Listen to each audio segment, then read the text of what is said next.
रेवाड़ी ने 272 पार का आशीर्वाद दिया था और आपका वो आशीर्वाद सिद्धि बन गया।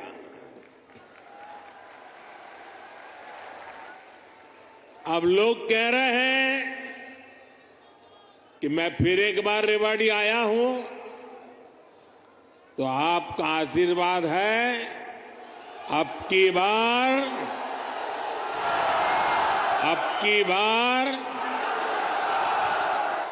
बार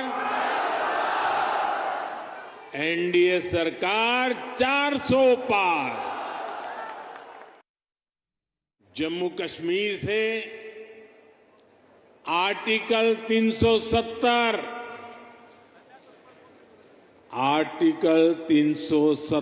हटाने पर रोड़े अटकाए थे। मैंने आपको गारंटी दी थी कि जम्मू कश्मीर से आर्टिकल 370 हटाकर रहूंगा। आज कांग्रेस की लाख कोशिश के बावजूद आर्टिकल 370 इतिहास के पन्नों में खो गया है। आज जम्मू कश्मीर में महिलाओं, दलितों, पिछड़ों, आदिवासियों को उनके हक मिलने लगे हैं। इसलिए ही तो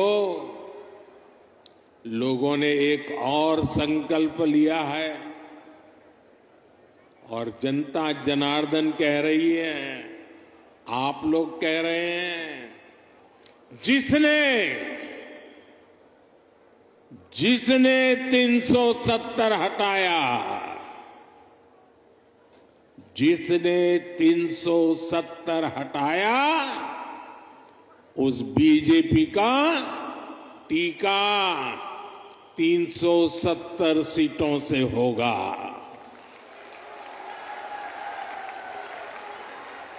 बीजेपी के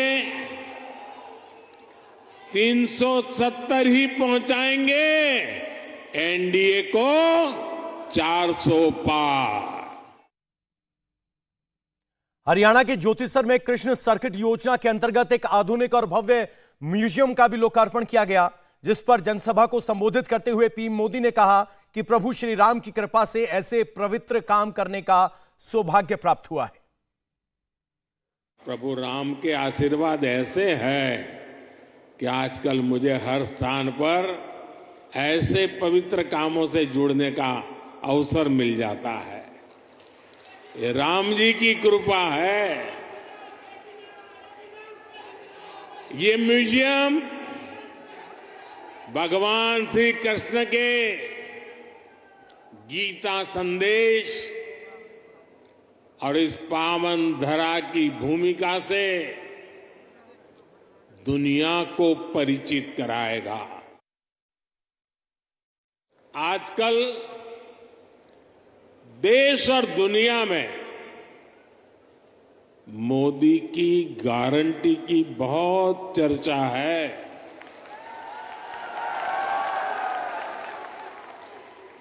और रेवाड़ी तो मोदी की गारंटी का सबसे पहला गवाह है।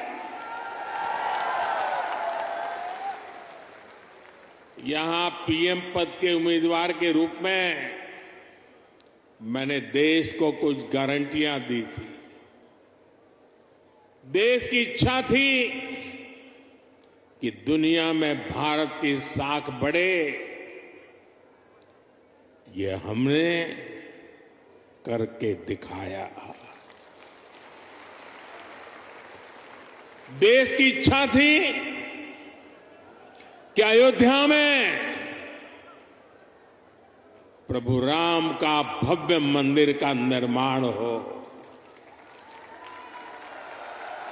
आज पूरा देश भव्य राम मंदिर में विराजे रामलला के दर्शन कर रहा है।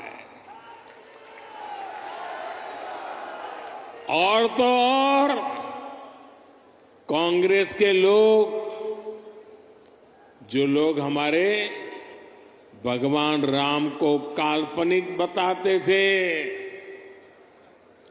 जो कभी नहीं चाहते थे कि अयोध्या में प्रभु राम का मंदिर बने, वो भी अब जय सिया राम बोलने लगे हैं।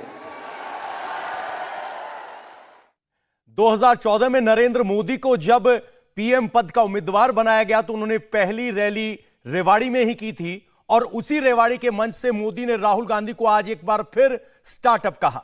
मोदी ने कहा कि कांग्रेस की एक ही परिवार के लिए निष्ठा है, कांग्रेस की नीति लूट और करप्शन की है, कांग्रेस एक गरीब के बेटे को प्रधानमंत्री बनने से परेशान है। कांग्रेस का ट्रैक रिकॉर्ड क्या है? कांग्रेस का ट्रैक रिकॉर्ड देश की आधे से अधिक आबादी को दशकों तक छोटी छोटी जरूरतों से दूर रखना का है, तरसाने का है। कांग्रेस का ट्रैक रिकॉर्ड सिर्फ एक परिवार के हित को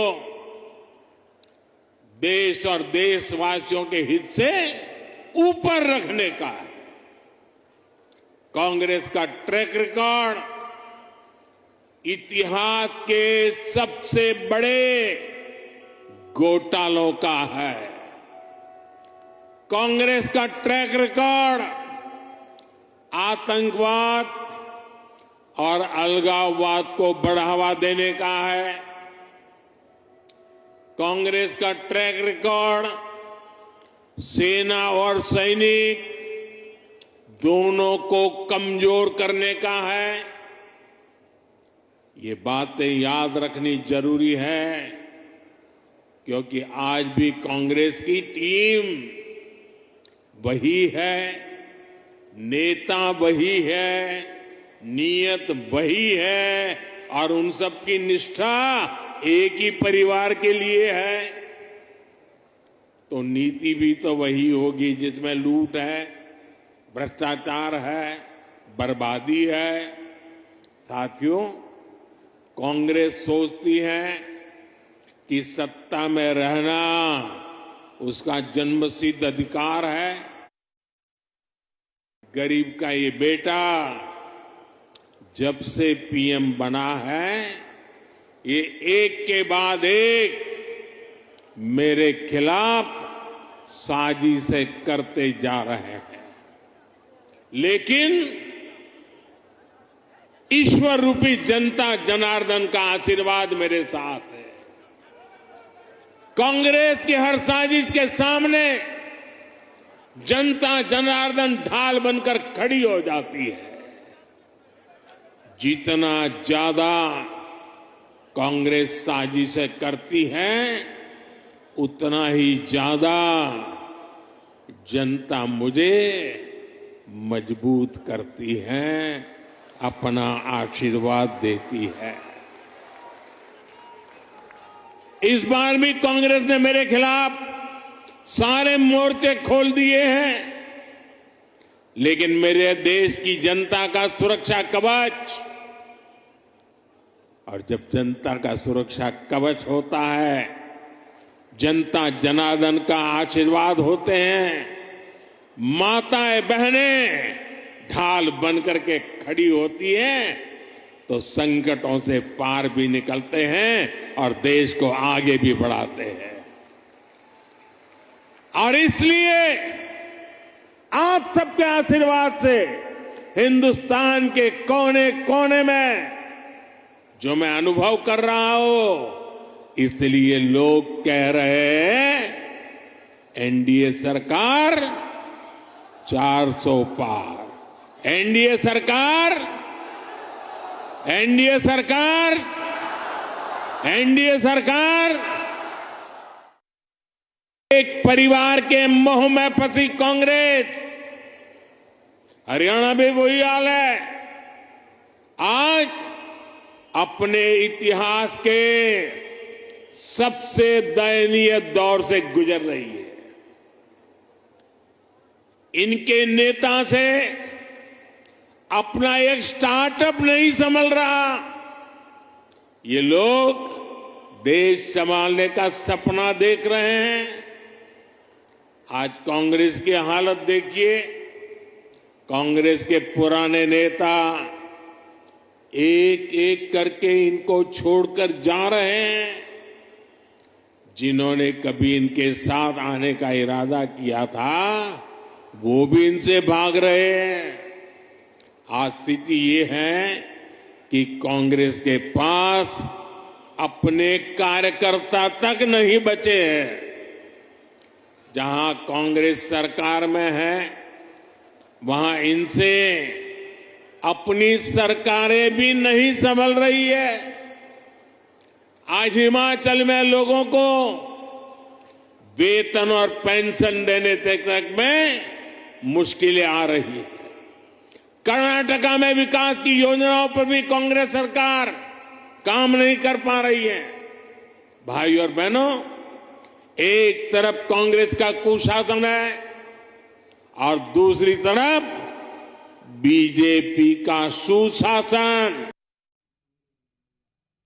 प्रधानमंत्री नरेंद्र मोदी ने अपने तीसरे टर्म में भारत को तीसरी बड़ी सबसे बड़ी आर्थिक ताकत बनाने का न सिर्फ संकल्प दोहराया, बल्कि इस विजन के लिए जनता से आशीर्वाद भी मांगा। अपने तीसरे टर्म में